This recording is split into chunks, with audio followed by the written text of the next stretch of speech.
There are protests that are happening in Iran.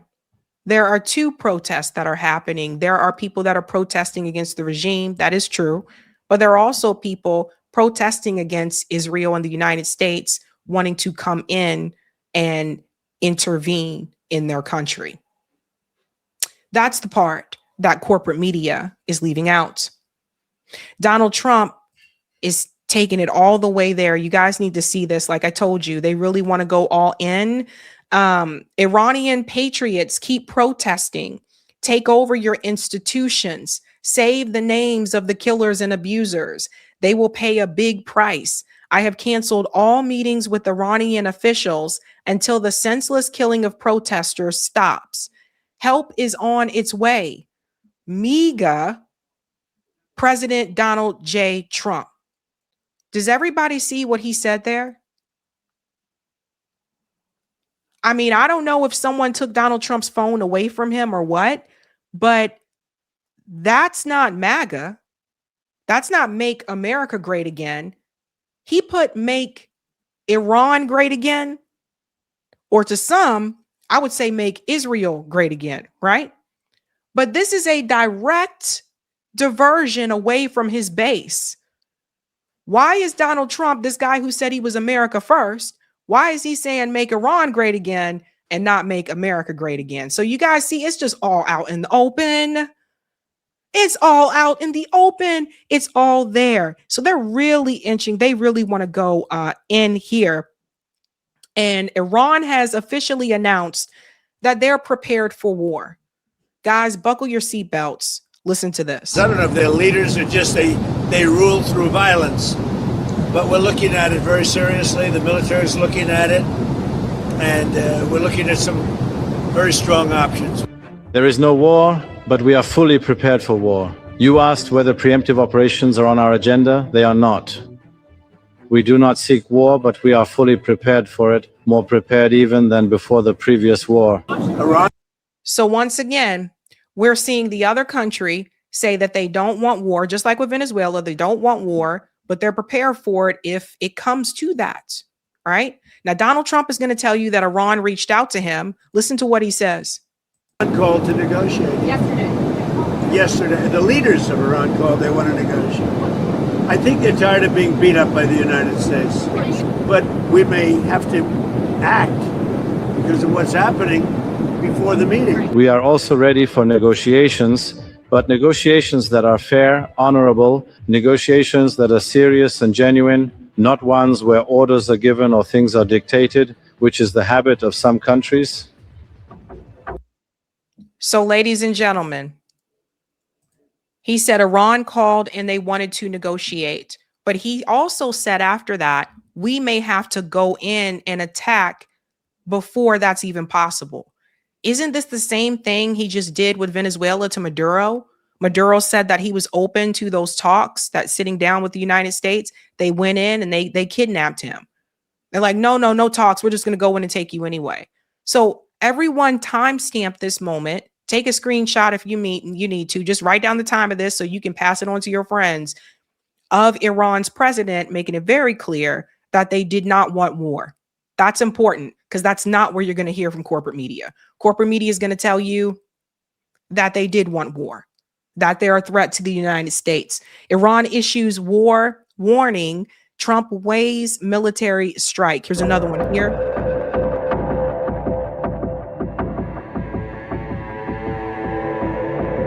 It's getting serious, you guys.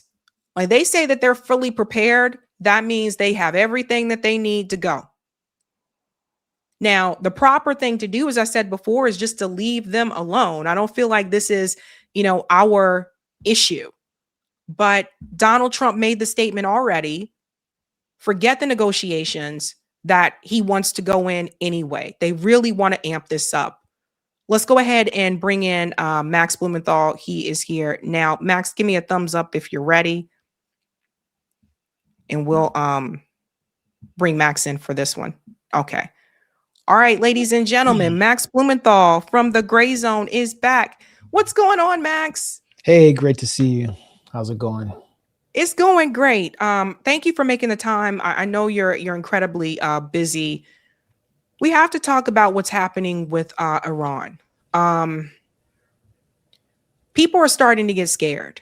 And I think it's, Donald Trump is making this statement and he's saying that, yeah, Iran called and they said they want to negotiate, but he said we may have to go in there before that. So it's very clear they just want to go in and attack Iran. I want to get your take on this. Professor Morandi said that there are infiltrators at some of these protests that are causing some of the violence.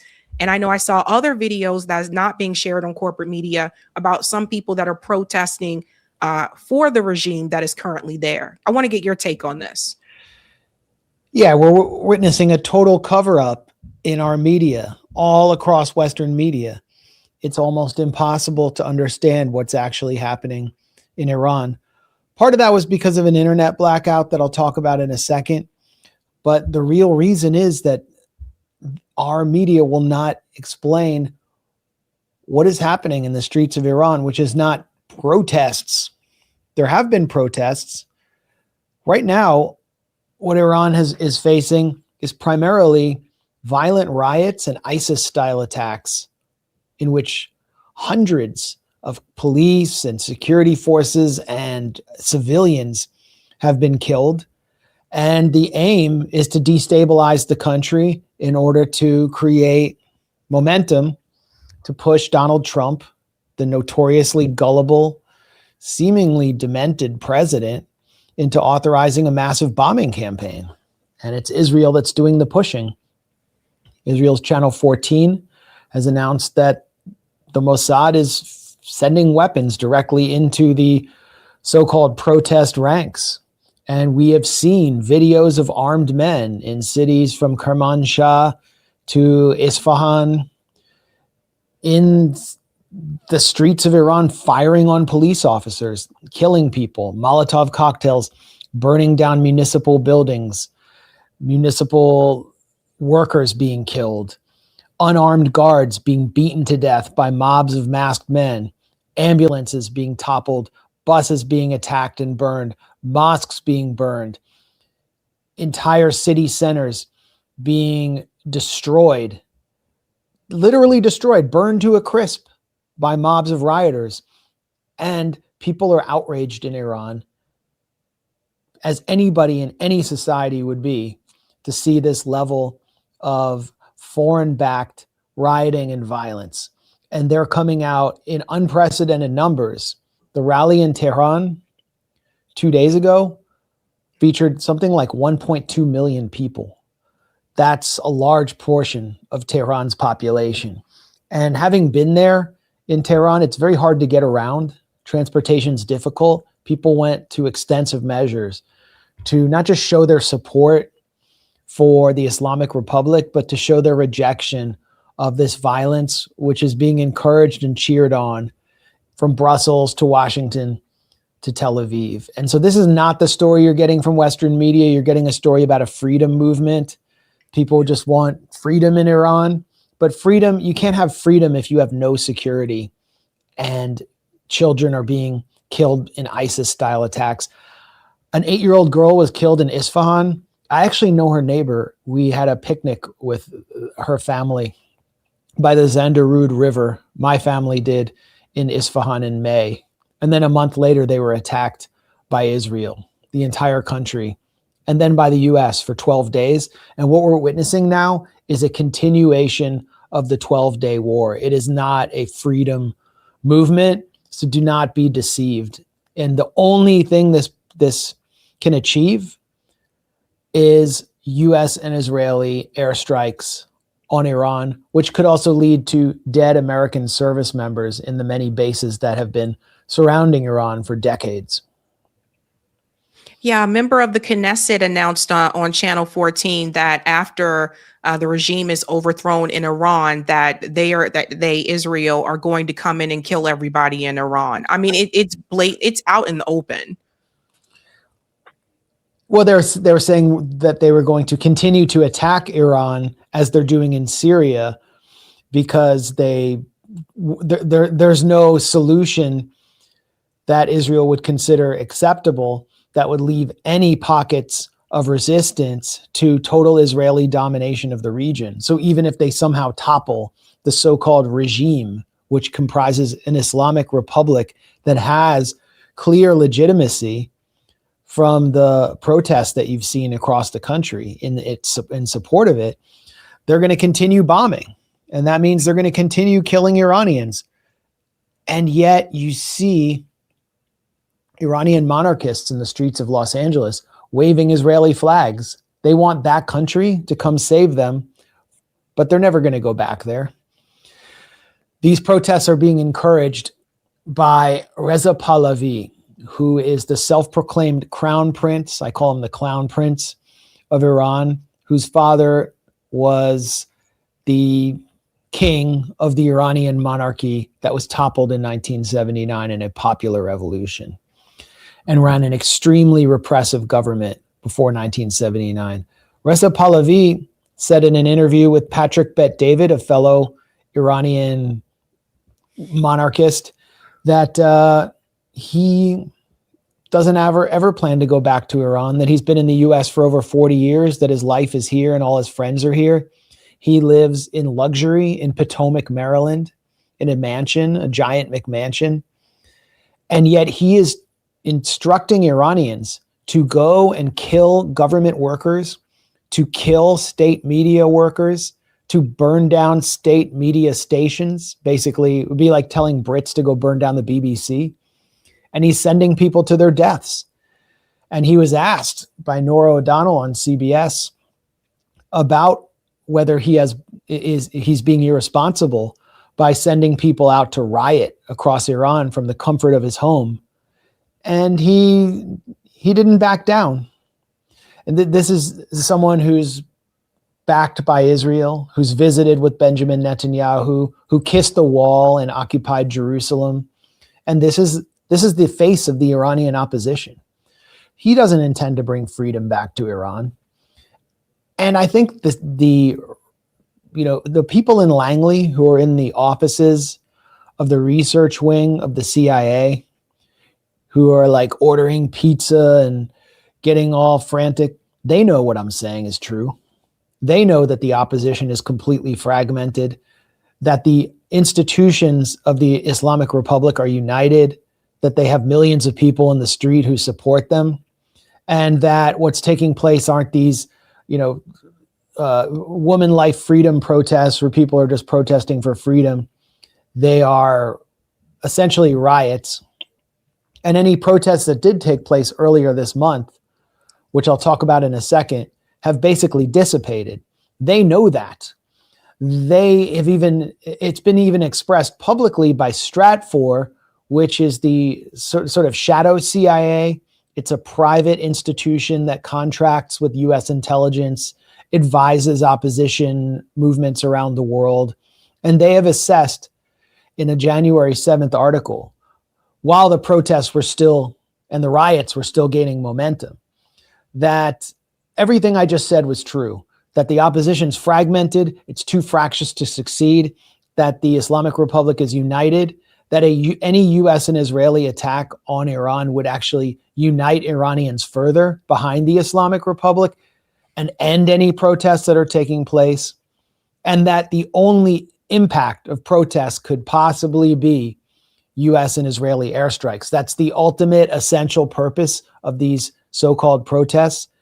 That assessment was very sober, very clear-headed, and it reflects the same thinking that I have about the situation. But I don't know if Donald Trump will have the benefit of such clear thinking with the people that surround him right now. Because at 4 p.m. today, J.D. Vance held a briefing on Iran. And while Vance has been more open to independent and critical views on Iran than some of his colleagues in the administration, Donald Trump has generally been isolated by the CIA director, John Ratcliffe, who, as a senior Trump official told me, is basically functioning like the Mossad stenographer, feeding Trump phony assessments about, the threat of Iran. And Susie Wiles, Donald Trump's chief of staff, a lot of people don't know this. she decides who's in all these meetings, and she controls the flow of paper that Trump sees. And Trump, he's not exactly a big reader. She worked for Benjamin Netanyahu. She literally worked on Benjamin Netanyahu's 2020 campaign for prime minister. So I don't know if Donald Trump will understand the reality on the ground. And that's why you see so much disinformation on Elon Musk's Twitter. Yes. It's just crazy. And he juices up all these fake tweets. And right now, there are all these fake tweets right now tweeting out protest footage from Tehran from 5 nights ago when protests were at their peak. And there were like 2,000 or 3,000 people in the streets of Tehran chanting against, the Islamic Republic. And they're saying this is tonight because they don't have anything left. And it's CBS that is reporting, according to sources, that 20,000 are dead, which is probably, it's 20,000 now. It was 10,000 a couple hours ago. Yeah, it keeps going up. The real count is probably at least 10 times less that, and it's not exactly all on one side. But what is CBS?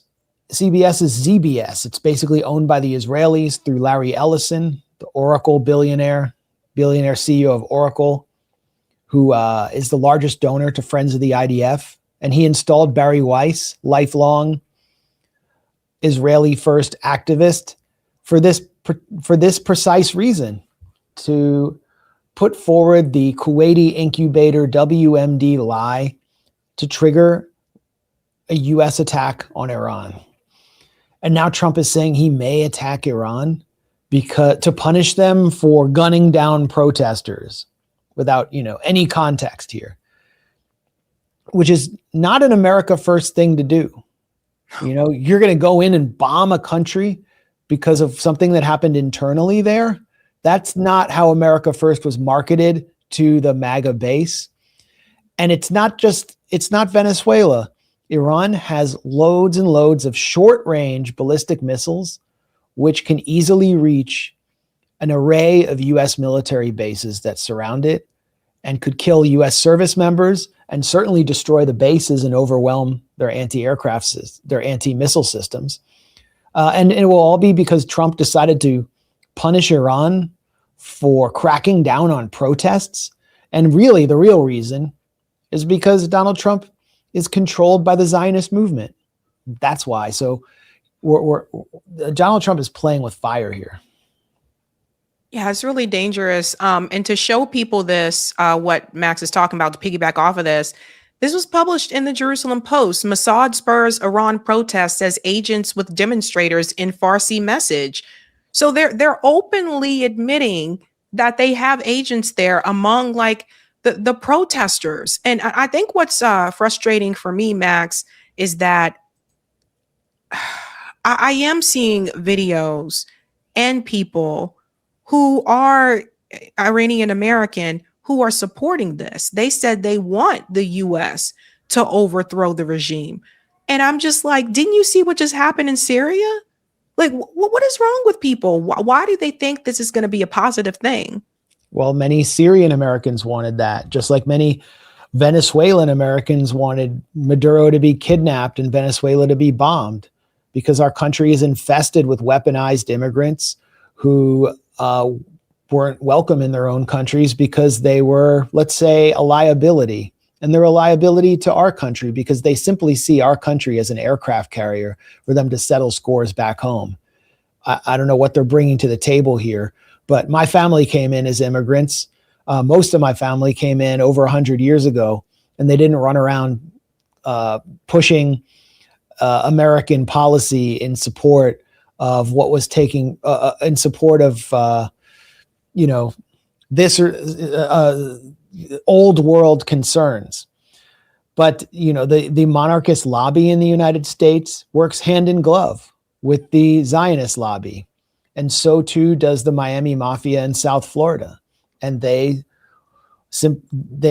interests align with the neoconservative project that is represented through the figure of Secretary of State Marco Rubio, who is a Cuban American who wants to wipe out any resistance in Latin America to total US domination and control over the resources and people of the region. And he's a pet project of Paul Singer, who is a top donor to Donald Trump and funds every neoconservative Likudnik think tank in Washington and every Likudnik journal in this country virtually, and is the owner through his Elliott Capital Management of Venezuela's largest foreign asset, which was stolen from Venezuela and then auctioned off in a fire sale, Citgo, because the US recognized a phony president, Juan Guaido. So these elements are profiting from regime change. They're here to manipulate our political system as a kind of fifth column to get Americans to fight their wars. And that's pretty much their main concern. So the Iranian monarchists in LA who are waving Israeli flags, yeah, they're happy to see Israel kill Iranians. They celebrated the 12-day war when Israel killed people regardless of their political views.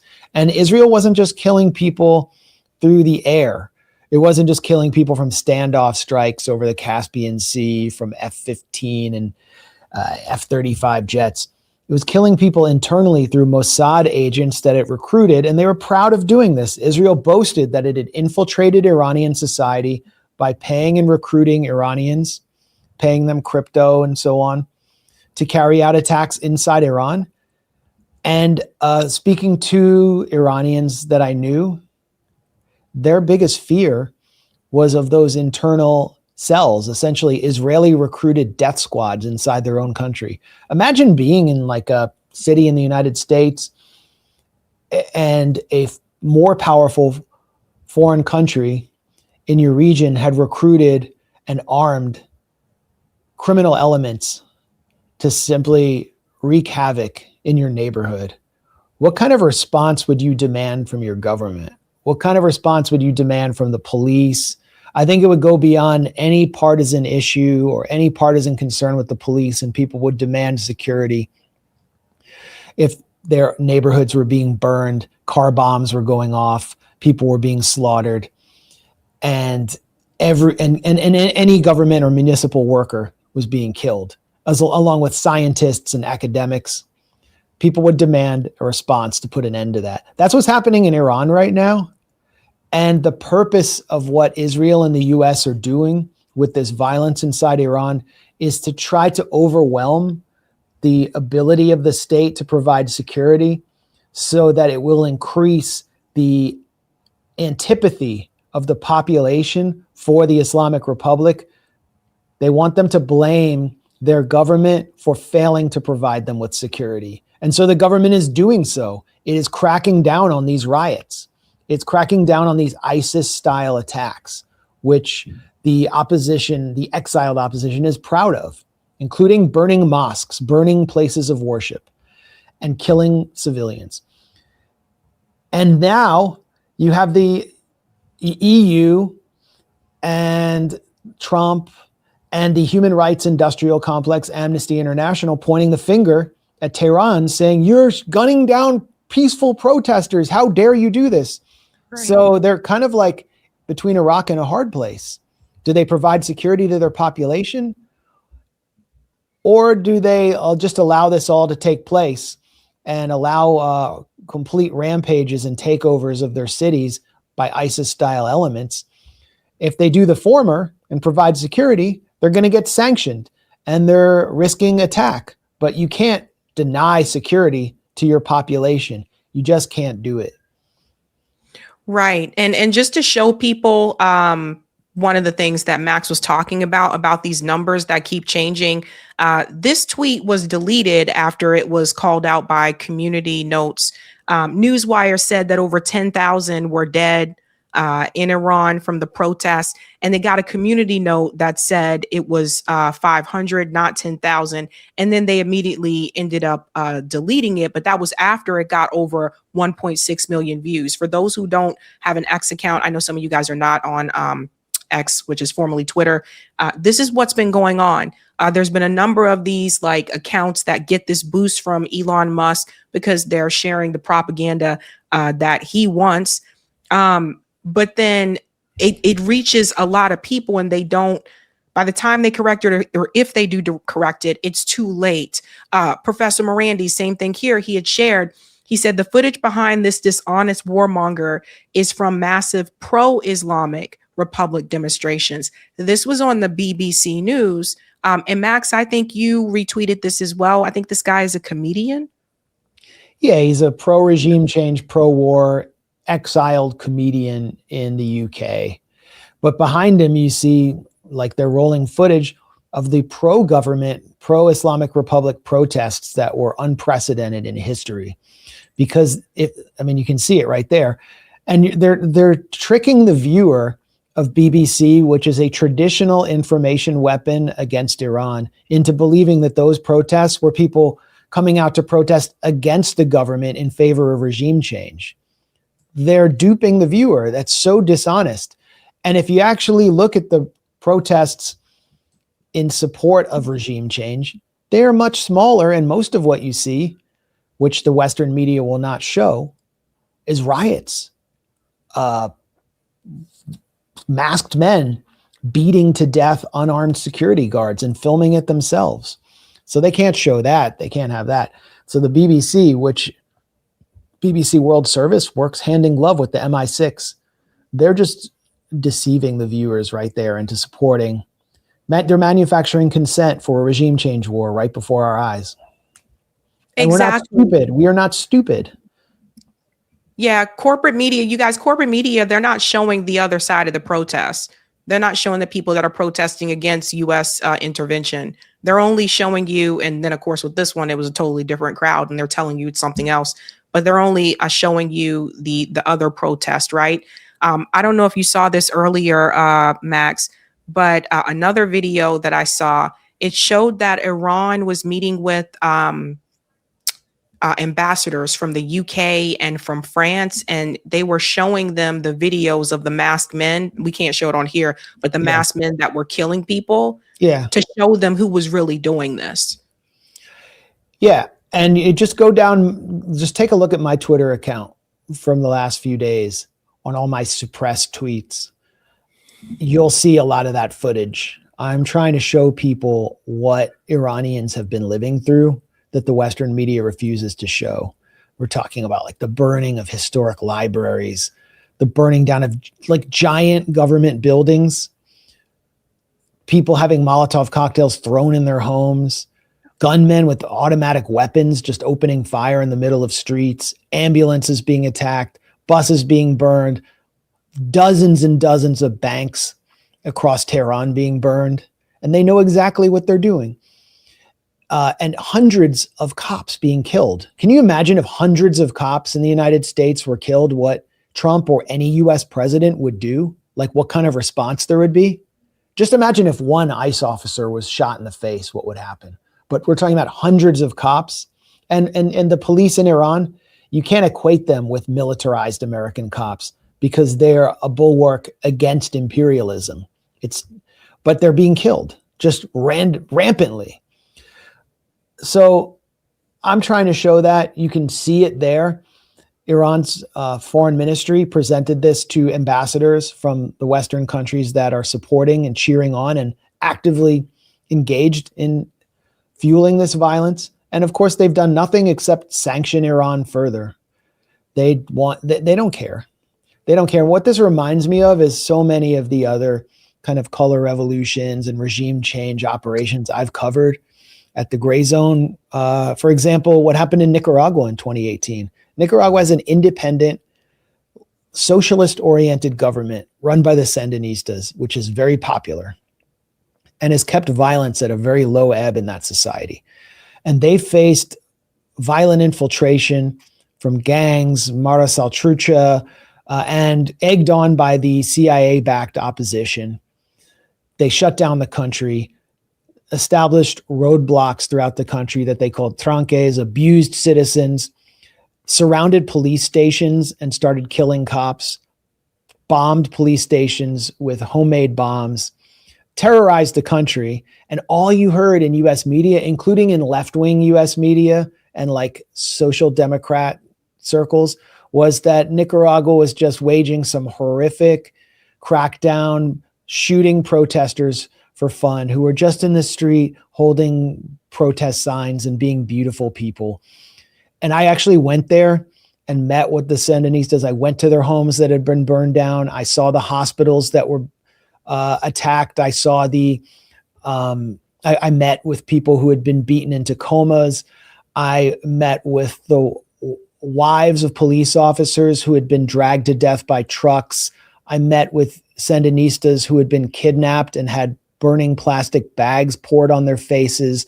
I went to universities that had been taken over, free universities for poor students from across the country and working class students that had been taken over basically by rich kids who supported the opposition, which were totally trashed. And I was one of the first journalists in there. And then I reported this and I showed photos. Go back to my Twitter account at the time or see any of our videos at the Gray Zone.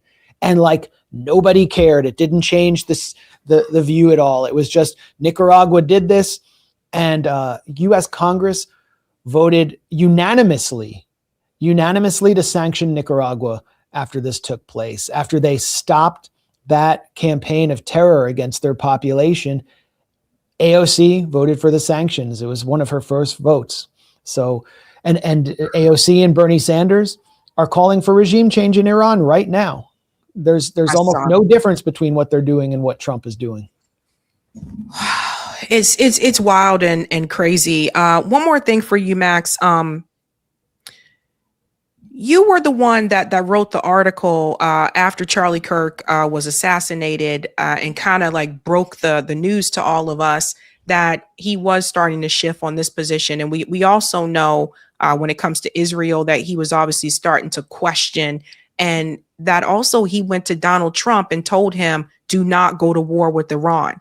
Do you find it rather convenient that we are back here again and this is now escalated now that he's dead? Well, I don't think his death is a factor here, except that he was the only one in that world that actually went into the White House and personally challenged Trump. And Trump, I think I was the first to report this. Trump didn't just shut him down. He was angry and told him basically to go to hell. I'm not saying, oh, Trump went and killed Charlie Kirk or something. But this is part of Charlie Kirk's evolution and part of the crisis that the GOP is facing. Trump has no popular legitimacy to carry out this war. And what Charlie Kirk did in his final months illustrates that perfectly, because Charlie Kirk was responding to his own base because he actually had to go out there and face the kind of MAGA grassroots and all of his public talks. Trump doesn't. Like, look at what Trump did at a Ford plant today, where he was called a pedophile protector, and he just started, he's so thin-skinned, he's so pathetic, he's so delusional, he's so trapped in his own bubble. He started screaming at some union guy and telling him to go fuck himself. He was going, fuck you, fuck you. That's the president, because someone called him a pedophile protector. You think how would he respond to someone who told him to stop being Benjamin Netanyahu's shoeshine boy? I don't think it would be very pretty. So Charlie Kirk was probably the last one to do that. And there's no effort by Trump to explain to the American public or to interact with the American public, but to explain to the American public why this war has to be waged. He doesn't care. He's like the mad king in his forbidden city at this point. And everyone's tuning in to Trump's messages. Oh, Trump's speaking at 2:00. What's he going to say? But let's think about what kind of a commentary that is on this country and our supposed democracy, that we have no idea what the president is going to say or do. And there's almost no effort except for his Truth Social postings, which are always misspelled and written in an incoherent way, thrown down like thunderbolts by Zeus to the serfdom that he controls to understand what his thinking is. It's a disturbing situation. And he's playing with fire, as I said, because Iran is positioned with its military doctrine to deter the United States. That is its primary goal in its deterrent strategy. Israel is a secondary goal. Fighting Israel is a secondary goal. And the US bases are closer to Iran than Israel is. So when Iran this is the important point. When Iran hits Israel, its stockpile of mid and long range ballistic missiles is lower. It has a much larger stockpile of short range ballistic missiles with which it can use to hit the US, and it has weapons it can use to attack the US through installations in the Indian Ocean. It may be able to reach Diego Garcia. And Trump is playing with all that by edging towards attacking Iran as his Israeli masters want him to do. And Charlie Kirk understood that, but he can't speak beyond the grave. Certainly isn't speaking through Erica Kirk, who was enjoying herself at the Peach Bowl and after a great session on stage at TPUSA with Nicki Minaj, who's one of these who's been basically bought off like virtually everyone else who's defending Trump or advancing his agenda in public right now. They're all just political prostitutes who are being paid per post. Quick question for you, Max. Kratos said, can you ask Max if he's heard from Nima from Dialogue Works? I know he has been in Iran. Oh, good question. I haven't been able to reach anyone in Iran because of the blackout. And Starlink is down as well, which is another issue I'll talk about quickly in a second. But, Dialogue Works is a great geopolitics show to check out. Nima Al-Khorshid is the host. He has been in Iran, but he's usually based in Brazil. He was just visiting his family for this time. So I haven't been able to reach him or anyone I know in Iran. Earlier today, Iranians for the first time were able to call out of Iran to make outgoing calls. And so I've heard from a friend who spoke to one mutual Iranian friend. And the only thing I know is that, Iranians inside Iran, they haven't seen the kind of propaganda we're subjected to in the US. And they're dealing with the reality, of having terrifying riots in their streets and armed gangs, heavily armed gangs roving through their streets. And they have never seen anything like that. I don't think the Iranian security forces have ever seen anything like that before. It's kind of like what Syria faced at the dawn of the Dirty War. And at the same time, they also haven't seen anything like the public support they're getting, grassroots support from the population that is coming out for these massive demonstrations. And it's not just because we love the Islamic Republic and we love our leader. It's because they're outraged at the destabilization attempt and they just want security. Yeah. I tell you, if I knew that Patrick Beck, I can't stand Patrick Beck David, by the way. If I knew that Patrick Beck David lived in Potomac, I would have been calling him the real husband of Potomac. I didn't know that all this time. No. That's Reza Pahlavi, the fake, the clown prince who thinks that he's the king of Iran. He lives in Potomac. I don't know. Have you ever been to Potomac? I have, because my family's from the DMV area. Oh, and so it's right. Yeah, it's kind of hoity-toity. Like that area over there, there's football players and stuff that live in Potomac and stuff like that. Well, they have a Real Housewives of Potomac. So if they ever make a real husband, a real husband of some city, if they make one of Potomac, he probably volunteer to be on that show because he likes attention. Yeah.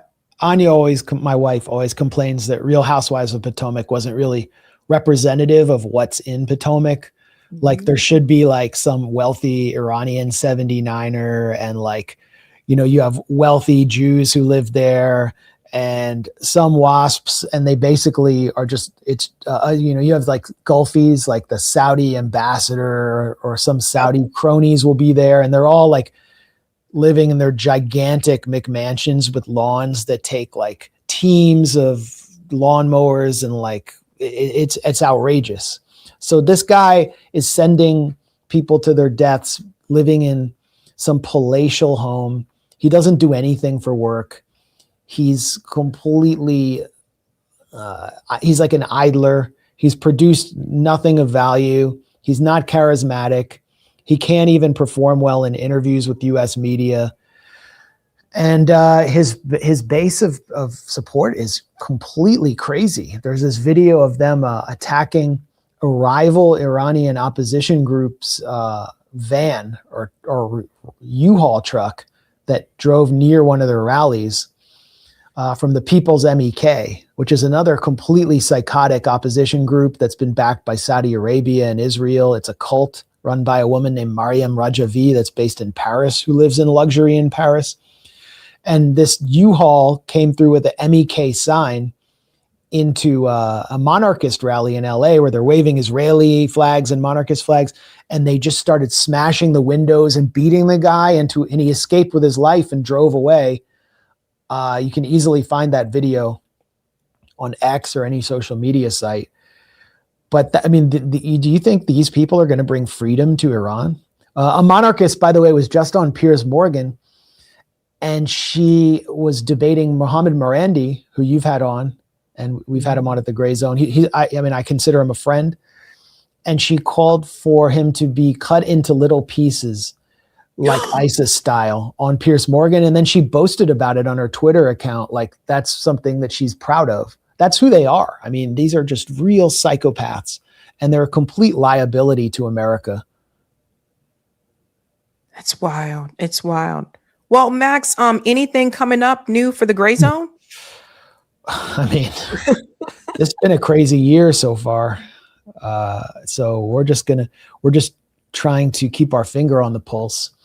Beitar USA, the fanatical Zionist group based in New York, which has been like threatening, handing out beepers to Palestine solidarity activists and trying to get people deported who had green cards, who were supporting Palestine on college campuses. They just disbanded following an investigation by the New York Attorney General, Letitia James. And we published the first and only insider documentary on that group. Actually, a filmmaker who I knew became a member of Beitar and took a camera inside their organization, got their leadership on camera, and we exposed them for what they were. So it's good to see that pay off, and to see some good news in the face of all of this warmongering. So yeah, I mean, we're continuing to do investigative journalism and to tell you what you're not supposed to know, and that's just what we're going to keep doing. All right. And I guess we might even do a live stream tomorrow. So look for that. All right. Kudos. Thank you so much, Max. I know you're incredibly busy, but thank you so much for taking the time to come on. Yeah, no, thanks for having me as always. And thanks for all the work you do. And thanks to Eric Thomas for all of his work supporting us at the Gray Zone and moderating our chats and producing one of the best live streams on the internet, Sabby Sabs.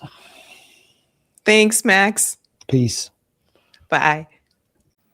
Hey guys, this was a Sabby clip. If you like what you saw, hit that like button and subscribe.